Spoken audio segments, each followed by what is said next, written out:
नमस्कार मित्रांनो, माझं नाव इंद्रनील काशीवर आणि यावर्षी नुकत्याच बदललेल्या वर्ग 12वीच्या अभ्यासक्रमाविषयी मी बोलतो आहे। वर्ग 12वीचा अभ्यासक्रम बदललेला आहे, परंतु विद्यार्थ्यांकडे अजून पुस्तकं यायची आहेत। जी काही पुस्तकं आहेत ती PDF स्वरूपामध्ये आहेत आणि सध्या तरी 2 महिने अजूनही आपण भेट आपली होणार नाही आणि म्हणून शिक्षक हा विद्यार्थ्याविना आणि विद्यार्थी हा शिक्षकाविना आहे। अशा परिस्थितीमध्ये एक तोडगा तो म्हणजे ऑनलाईन अध्यापनाचा। हाच मानस डोळ्यांपुढे ठेवून आणि आमचे प्रेरणास्थान आदरणीय श्री मंत्री सर यांच्या कल्पनेतून या तऱ्हेच्या चॅनल सुरू करण्याची मला आवड निर्माण झाली आणि मी आपल्या पुढे आहे। मित्रांनो, आपला मराठीचा अभ्यासक्रम जो बदललेला आहे त्यामध्ये मुख्यत्वे 6 भाग करण्यात आलेले आहेत। या 6 भागांच्या मध्ये पहिला भाग हा पाठ आणि कवितांचा, ज्यांच्यामध्ये 6 एकूण ज्याच्यामध्ये 3 कविता आणि 3 पाठ आपल्याला बघायला मिळतील अतिशय नामवंत कवी आणि लेखकांच्या।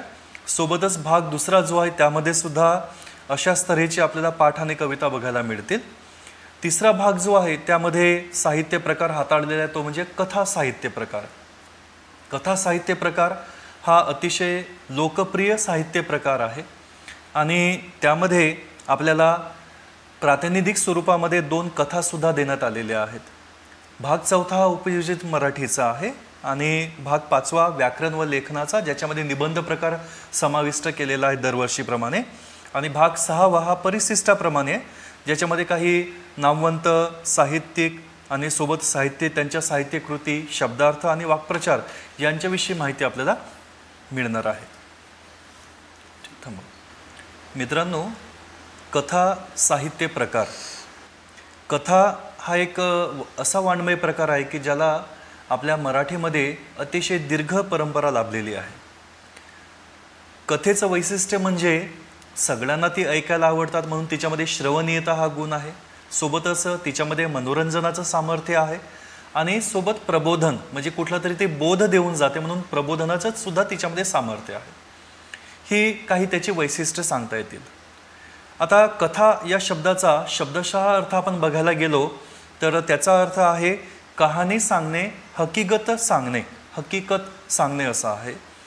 आता अशा छोट्या छोट्या गोष्टी ज्या असतात त्या लहान मुलांना आवडतात, छोट्या असतात, सुटसुटीत असतात, रसाळ असतात आणि म्हणून त्यांना त्या आवडतात।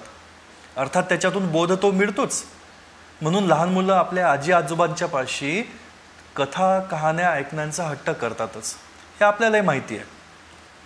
मौखिक परंपरेतून कथा या लिखित स्वरूपामध्ये आल्या। सुरुवातीला लोककलेच्या स्वरूपामध्ये किंवा लोकसाहित्याच्या रूपामध्ये कथा होत्या, परंतु त्याला कुठलंही लिखाण नव्हतं।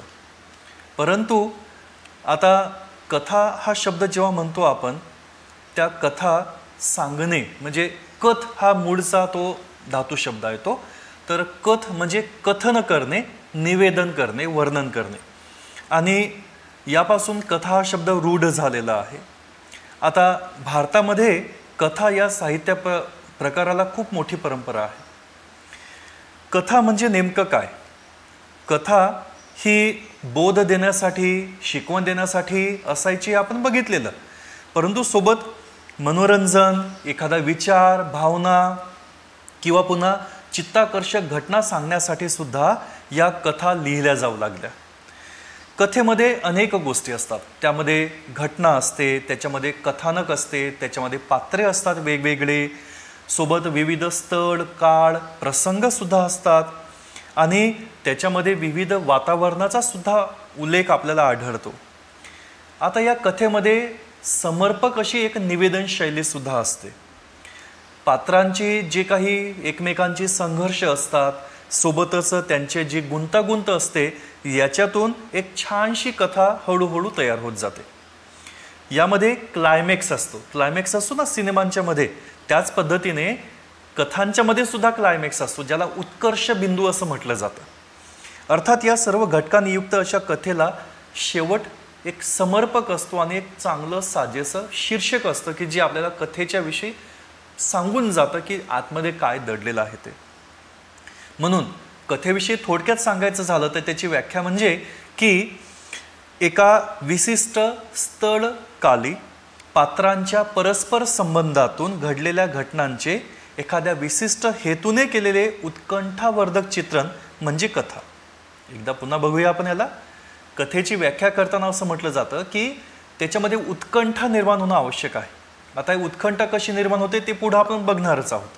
परंतु जी पात्र असतात, कथानकाची गुंफण जी केली असते त्या पात्रांची एकमेकांशी जुळवणूक ही घटनांच्या साहाय्याने होते आणि याचं सादरीकरण एक अतिशय सुंदर रीतीने आपल्या पुढे केलं असतं. याची गुंफण केली असते आणि याच्यातून एक सुंदरशी कथा साकारत असते.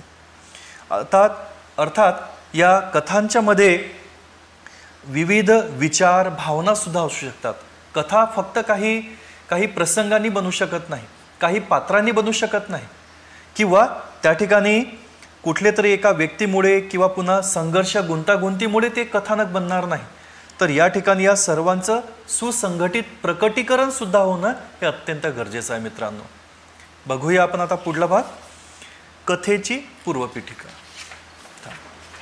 विद्यार्थी मित्रांनो, कथेच्या प्रांतामध्ये अतिशय सुरुवातीला जो ठसा उमटवला असेल कुणी तर ते म्हणजे हना आपटे या श्रेष्ठ कादंबरीकाराने.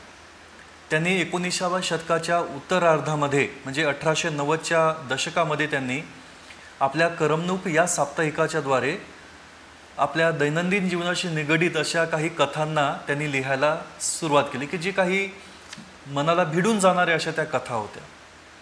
यानंतर आणखी इतरही काही कथालेखक आहेत ज्यांच्यामध्ये आपण नासी फडके, वि स खांडेकर किंवा पुन्हा उभा भावे, सोबतच जी ए कुलकर्णी यांची नावं आपण प्रकर्षाने घेऊ शकतो. कथेच्या क्षेत्रामध्ये पुढे कालानुरूप काही बदलही होत गेले. त्यामध्ये आशय आणि अभिव्यक्ती यांच्यामधले बदल हे आपल्याला प्रकर्षाने जाणवतात. पुन्हा ग्रामीण कथा सोबत दलित कथा यांचा सुद्धा त्यामध्ये अंतर्भाव झाला. आंबेडकरादी जे साहित्यिक आहेत त्यांनी आपल्या कथांच्या आधारे प्रस्थापित समाजाचं लक्ष आपल्या वेदनेकडे ओढून घेतल्याचं आपल्याला दिसून येतं. स्त्री शिक्षणाच्या प्रसाराचा प्रभावही साहित्यावरती झाला. स्त्रियांचे अनुभव की ज्या मुळामध्ये अतिशय संवेदनशील असतात अशा या स्त्रियांनी आपल्या भावनांना कथांच्या आधारे मांडायला सुरुवात केली. एकूणच कथेचा प्रवाह आणि आशय हे दोन्ही कालानुरूप वाढत गेल्याचे आपल्याला दिसून येते. स्टॉप. विद्यार्थी मित्रांनो, कथेचे घटक सांगायचे झाले तर त्यामध्ये सर्वप्रथम जो येतो तो आहे कथा बीज. कथाकार त्याच्या प्रतिभा क्षमतेने एखाद्या घटनेमध्ये वास्तवाचे व कल्पनेचे रंग भरतो. कथाकार विविध निसर्ग, समाज, सांस्कृतिक संदर्भ आणि वातावरण यांचे यामध्ये सहकार्य तो घेतो. या सर्व घटकांच्या मदतीने तो एका कथात्मक साहित्यात त्याचे रूपांतर करतो. कथेत घटना हा अत्यंत महत्त्वाचा भाग यामुळेच आहे. म्हणजे कथा जी काही निर्मिती होते त्या कथेच्या निर्मितीमागचे घटक म्हणजे कथाबीज असं आपण या ठिकाणी म्हणू शकतो. पुढला भाग म्हणजे कथानक. कथानकामध्ये घटना, प्रसंग, पात्रांच्या कृती, स्वभाव वैशिष्ट्ये, वातावरण इत्यादींचे तपशील उलगडत जातात. कथानकाची गुंफण या घटकांच्या सहाय्याने केली असते. या घटकांचं एकत्रीकरण आपल्याला या कथेच्या मांडणीमध्ये करताना केलेलं आढळून येतं. सोबत त्यामध्ये एक प्रवाहीपणा सुद्धा असतो. कथा ही प्रवाही असते कारण ती पुढे जाते पात्रांच्या संवादांच्या साहाय्याने आणि त्यातील विविध घटनांच्या साहाय्याने, प्रसंगांच्या साहाय्याने. आणि या अनुषंगाने एक भाव जो आहे तो वाचकांपर्यंत पोहोचविण्याचा लेखकाचा मानस असतो. तिसरा घटक आहे पात्र चित्रण. कथेमध्ये विविध पात्र असतात. अर्थात पात्र हे कथेचा महत्त्वाचा घटकच आहे. पात्रचित्रणातून कथेचा आशय हा पुढे पुढे सरकत असतो. त्यामध्ये जी पात्र असतात त्यांचा प्रत्येकाचा स्वभाव हा वेगळा असतो. आपल्यामध्ये जशी वेगवेगळ्या वृत्तीची लोक असतात, वेगवेगळ्या सवयींची लोक असतात, अशी वेगवेगळी व्यक्तिरेखा कथेच्या सहाय्याने हा कथालेखक मांडत असतो. त्यांची जणू शब्दरूप प्रतिमा आपल्या डोळ्यांच्या पुढे सजीव करण्याचा प्रयत्न हा कथालेखकाचा असतो. या शब्दरूप प्रतिमेला पात्र असं म्हणतात. या पात्रांना वास्तव्यातील माणसांप्रमाणे सजीव कलाकृतींच्या प्रमाणे आपल्या पुढे रेखाटलं जातं आणि त्यांच्याशी आपण एक प्रकारे भावनिक जवळीकता साधतो. ही पात्रे म्हणजे जणू कथाकाराची स्वनिर्मिती असते. पुढे वातावरण निर्मिती. वातावरण निर्मिती हा सुद्धा घटक कथेतील अत्यंत महत्त्वाचा आहे. कारण काय की त्यामध्ये विविध सामाजिक, भौगोलिक, सांस्कृतिक, राजकीय अशा विविध घटनांचा परिपाक हा कथेवरती होतो, त्याचा परिणाम होत असतो आणि त्याचा परिणाम होऊन तो कथानकांशी, कथेशी जणू वाचक जो आहे तो एकरूप होतो. वातावरणाचा पट जितका सघन तितकी कथा सकस होते. म्हणजे या पात्रांचा एकूणच गुंतागुंत ही जितकी जास्त तितकीच ती वाचकांच्या पसंतीस अधिक पडणार हे निश्चित. पुढला प्रसंग म्हणजे नाट्यमयता. संघर्ष असंही याला आपण म्हणत असतो. मित्रांनो, कथेमध्ये चांगल्या वाईटाचा संघर्ष असतो.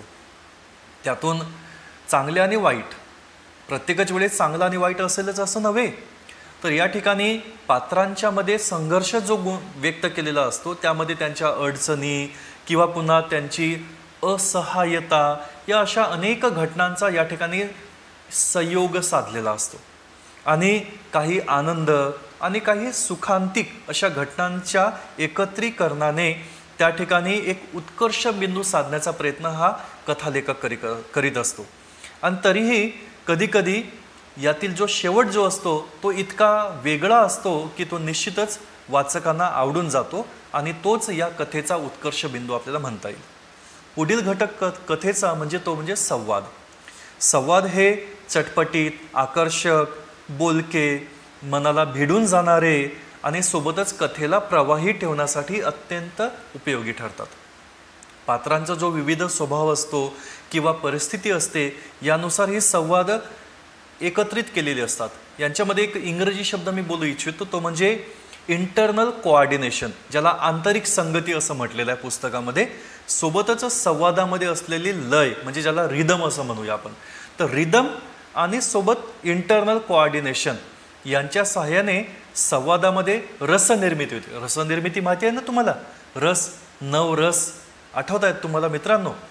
तर हे नवरसांची जी निर्मिती जी आहे ती निर्मिती कलापूर्ण रीतीने साधण्याचा प्रयत्न या ठिकाणी कथालेखक करीत असतो आणि एका कथेला एका वेगळ्या उंचीवरती तो नेत असतो.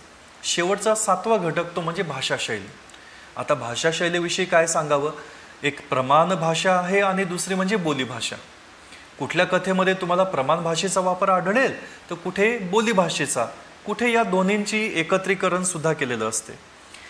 अर्थातच पात्र जी असतात त्या पात्रांच्या नुसार त्या ठिकाणी कुठल्या जीवन घटकांशी ते समरूप झालेले आहेत त्यानुसार बोलीभाषेचा प्रत्यय आपल्या कथांच्या मध्ये येत असतो. शिवाय पुन्हा कथेमध्ये 3 महत्त्वाचे घटक पुन्हा आहेत, ते म्हणजे प्रारंभ, मध्य आणि शेवट. यामध्ये अगदी सुरुवात कधीकधी विरोधाभास किंवा एका वेगळ्या अशा उत्कंठा निर्माण करणाऱ्या प्रसंगांच्या द्वारे केली जाते की ज्यामुळे एक परस्पर विरोधी भूमिका सुद्धा कधी पात्रांची त्या ठिकाणी आपल्याला दाखवली जाते. आणि ही सुरुवात जितकी नाट्यपूर्ण असेल तितकीच वाचकांची उत्कंठा सुद्धा वाढते, तीव्र होते ती. आणि ही उत्कंठा वाढते म्हणूनच कथाबंधाला एक सौंदर्य त्या ठिकाणी प्राप्त होत असते. म्हणून कथेचा एक सुवर्ण मध्य साधायचा जर असेल यामध्ये सुद्धा प्रारंभ, मध्य आणि शेवट हे घटक महत्त्वाचे ठरतात. सोबत पुन्हा एक महत्त्वाचं म्हणजे कथेचं शीर्षक. शीर्षक हे सुद्धा आपल्याला कथेच्या विषयी एक आशय जाणून घेण्याला खूप महत्त्वाचं ठरतं. म्हणून कथेचं शीर्षक हे सुद्धा महत्त्वाचा घटक आपण या ठिकाणी म्हणू शकतो. मित्रांनो, कथेची वैशिष्ट्ये. मराठी भाषा ही अनेकविध वैशिष्ट्यांनी नटली, ती या अशा कथा या एका साहित्य प्रकारामुळे सुद्धा. कथा मनोरंजन करते. ती मनोरंजन कसं, तर अगदी तुम्ही कुठलाही एखादा दिवाळी अंक घ्या, नाहीतर मग एखादा शनिवार किंवा रविवारचा एखादा वृत्तपत्र घ्या, त्यामध्ये हमखास तुम्हाला कथा दिसेलच. अगदी अबाल वृद्धांपासून तर छोट्या छोट्या बालगोपालांपर्यंत अगदी सगळीजण या कथेचा आस्वाद घेताना आपल्याला दिसतात. आणि म्हणून ही कथा आपल्याला मनोरंजन करणारी आहे, असं हे तिचं पहिलं वैशिष्ट्य ठरतं. दुसरं वैशिष्ट्य म्हणजे कथेच्या द्वारे आपल्यावरती सुसंस्कार होतात. आता कथा ही सुसंस्कार कसे, तर कथेच्या माध्यमातून मूल्य विद्यार्थ्यांच्या मनावरती एव्हाना मोठ्यांच्या मनावरती सुद्धा रुजविले जातात. कथेच्या साहाय्याने प्रेरणा, स्फूर्ती, बोध, ज्ञान सोबतच आणखी त्यामध्ये काही मूल्ये जशी की मानवता, सत्य, समता, न्याय, बंधुता यासारखे अनेक घटक किंवा या मूल्यांचा संस्कार हा आपल्या बालमनावरती होत असतो. सोबतच अनेक जी आदर्श व्यक्ती आहेत त्यांच्या बालपणी सुद्धा त्यांनी अशाच काही मूल्ययुक्त अशा कथा त्यांनी वाचल्याचं आपल्याला जाणवतं. आणि म्हणून एक वाचकाच्या मनावरती असणारा ठसा जो आहे कथांचा हा निश्चितच अमीट असा आहे. म्हणून कथेंच्याद्वारे सुसंस्कार होतात असं म्हटलं जातं. पुढला मुद्दा म्हणजे कथा वाचकांची उत्कंठा वाढविते. उत्कंठा कशी, तर आता पुढं काय होणार अशी एक उत्सुकता त्यांच्या मनामध्ये निर्माण होते. आणि म्हणून ही जिज्ञासा जी काही निर्माण होते ती या कथांच्यामुळेच. वाचकाला वर्तमानपत्रातून भूतकाळात घेऊन जाणे आणि पुन्हा वर्तमान काळात आणणे याला फ्लॅशबॅक असं म्हटलं जातं. आणि हे फ्लॅशबॅकचं कौशल्य हे लेखकाच्या लेखन शैलीनं साधलं जातं. याचा एक नमुना तुम्हाला बघायला मिळणार आहे तुमच्या पहिल्या कथेमध्ये, ज्याचं नाव आहे शोध, की जी वपू काळे यांची ती एक प्रातिनिधिक स्वरूपातील एक कथा आपल्याला दिलेली आहे अभ्यासाकरिता. पुन्हा चौथा जो मुद्दा येतो या ठिकाणी तो म्हणजे कथा एककेंद्री असते.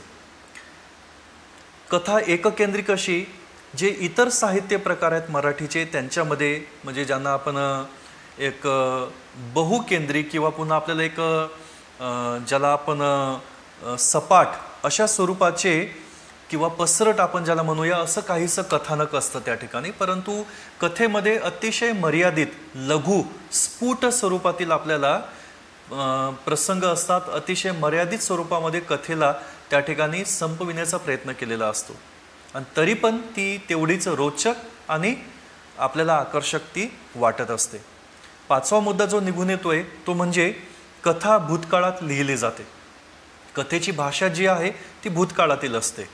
कथेमध्ये जे काही होऊन गेलेले घटना असतात किंवा प्रसंग असतात त्यांचं त्या ठिकाणी निवेदन असते. जशी की एखादी हकीकत असते, एखादी व्यक्ती जी आहे ती व्यक्ती तिच्या आयुष्यातील प्रसंग सांगताना हळूहळू आपल्याला भूतकाळामध्ये जे काही प्रसंग घडलेत त्यांच्याशी आपल्याला अवगत या ठिकाणी केलं जातं. आणि म्हणूनच कथा लेखनासाठी भूतकालीन ही एक निवेदन शैली वापरली जाते. हे एक त्याचं वैशिष्ट्य आपल्याला दिसून येतं आहे. पुढला म्हणजे कथेच्या माध्यमातून जीवनाचा वेध घेतला जातो. तो कसा, तर कथा ही जीवनस्पर्शी असते. राजाराणी असो, टॅक्सी ड्रायव्हर, नर्स किंवा साधा ग्रामसेवक, प्रत्येकांच्या जीवनामध्ये घटनांच्या अशा भावभावनांचं काहीतरी एक धांडोळा असतो, त्यांचा एक सार असतो आणि या धांडोळ्याला मांडण्याचं जे काम जे असतं ते कथा करीत असतं. कथेला कुठलाही विषय वर्ज्य नाही, त्याज्य नाही. आणि हेच या कथेचं वैशिष्ट्य आहे. मानवी जीवनाला जी एक त्याचं एक प्रतिबिंब जी खऱ्या अर्थाने मांडते ती कथासुद्धा निश्चित वाचकांना आवडून जाते. शेवटचं म्हणजे एक सातवं वैशिष्ट्य, श्रवणीयतेमुळे कथेचे सादरीकरण करता येतं. कथेमध्ये श्रवणीयता हे वैशिष्ट्य आहे. तिला वाचनीयता हा एक गुण आहे, सोबत श्रवणीयता सुद्धा. सादरीकरण करणे म्हणजे कथा सांगणे किंवा कथेचं सादरीकरण करणे. आता आपल्याला कथामाला, बालमेळावे, बाल साहित्य संमेलनं अशा प्रसंगी आवर्जून कथा सांगितल्या जातात. आणि जे काही बाकीचे साहित्य प्रकार आहेत ज्यांच्यामध्ये आपण नाटके, कादंबऱ्या वगैरे म्हणतो किंवा निबंध वगैरे म्हणतो, त्यांच्यामध्ये असं फारसा प्रकार होत नाही. याउलट कथा या शाळांच्या मध्ये, घरोघरी, साहित्य कार्यक्रमांच्या मध्ये नित्य नियमाने सांगितल्या जातात. ती कथा सांगणाऱ्याने ऐकावे आणि ऐकणाऱ्याने एकचित्ताने ऐकावे, अशी ही देवघेव अगोदर होत असे, आजही ती होत आहे आणि उद्याही होत राहील. म्हणून याला आपण कथेचं एक 7वं वैशिष्ट्य म्हणू शकतो. विद्यार्थ्यांनो, कथेचे सादरीकरण ही एक कला आहे. कथांचं मूक वाचन, प्रकट वाचन आणि विविध जी कथालेखक आहेत त्यांच्या कथालेखनाच्या शैलीनुसार कथेचं वाचन हा सदोदित प्रयत्न करत राहिल्यास निश्चित कथालेखनाचं किंवा कथनाचं एक तंत्र जे आहे ते आपण अवगत करू शकतो. ज्या विद्यार्थ्यांना कथाकथनाच्या क्षेत्रामध्ये जायचं आहे त्यांना निश्चित एक व्यावसायिक संधी म्हणून याकडे बघितलं जाऊ शकतं. आकाशवाणी, दूरदर्शन, FM चॅनल्स या ठिकाणी सुद्धा अतिशय आकर्षक पद्धतीनं या तऱ्हेच्या कथाकथन करत असल्याचं आपल्याला ऐकायला मिळतं. म्हणून कथा सादरीकरण हा अतिशय महत्त्वाचा घटक या ठिकाणी आपल्याला ठरतो आहे. अभिवाचन हा एक कथा लेखनाचा एक भाग म्हणू शकतो आपण. अभिवाचन म्हणजे नेमकं काय, तर अभिवाचन हे एकाच वेळेला एका व्यक्तीकडनं किंवा एकाच वेळेला अनेक व्यक्तींच्याकडनं केलं जातं. कथेमध्ये जे विविध पात्र असतात किंवा प्रसंग असतात ती पात्र त्या प्रसंगांना वेगवेगळ्या प्रकारे ती व्यक्त करीत असतात. आवाजातील चढ उतार, प्रसंग, सोबतच भावनाशीलता, सोबतच प्रसंगानुरूप आवाजामध्ये एक आपल्याला जी लयबद्धता जी आढळते ती त्या कथेचं अभिवाचन हे अतिशय रोचक बनवितं. सोबत कथाकथन हा एक दुसरा प्रकार. कथाकथनामध्ये अभिनयाची जोड द्यावी लागते. कथाकथन उठावदार जर करायचं झालं तर त्या ठिकाणी व्यवस्थित प्रकारे शब्दफेक, प्रभावी उच्चारण, स्पष्टता, शब्दांचा मतितार्थ जो आहे तो समजून त्याला बोलणे जर शक्य झालं, निश्चित हे आव्हान आपल्याला पेलता येऊ शकतं. आणि म्हणून कथेच्या सादरीकरणाला सध्याच्या काळामध्ये काही तांत्रिक जोडसुद्धा देऊन, काही वाद्यवृंद किंवा पार्श्वभागामध्ये काही संगीताची साथ देऊन सुद्धा या ठिकाणी ही कथा वाचकांसमोर सादर केली जाते. तर या ठिकाणी अशा तऱ्हेने आपण कथा हा एक साहित्याचा प्रकार इथं अभ्यासलेला आहे.